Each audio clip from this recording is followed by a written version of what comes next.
In today's video, I'm going to teach you how to find number of letters in your name. We'll do this right inside Microsoft Excel using a single built-in function. If you have your name typed in a worksheet, Excel can instantly tell you how many characters it contains. This is helpful whether you're cleaning a contact list, validating form inputs, or you're simply curious. Start by clicking any empty cell where you want the result to appear. Picking a blank spot next to the cell that holds your name keeps everything easy to read later. You'll know the cell is selected when you see the bold outline around it and the column letter and row number highlighted.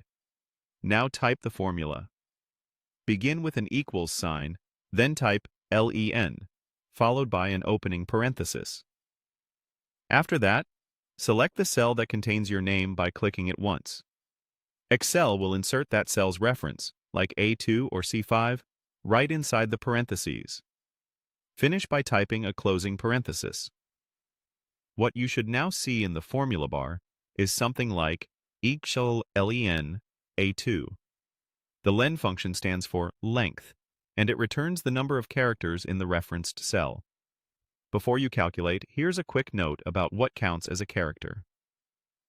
LEN includes every character in the cell: letters, spaces, hyphens, apostrophes, accented characters, everything. So if your name appears as a first and last name with a space in between, that space will be counted too. If the number looks a little higher than expected, check for extra spaces at the beginning or end of the cell. Removing those extras will bring the count in line with what you expect.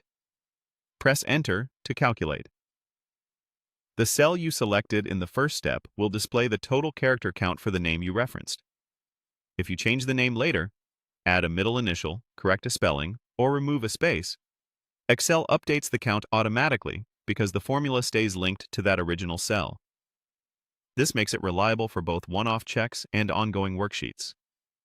One more thing. If the referenced cell is empty, the result will be 0, and that's expected.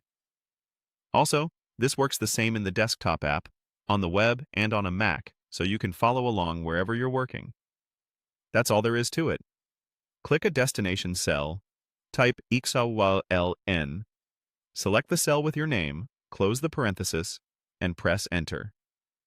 With this simple workflow, you can check the length of any text stored in your sheet quickly and confidently. Thanks for following along, and happy spreadsheeting.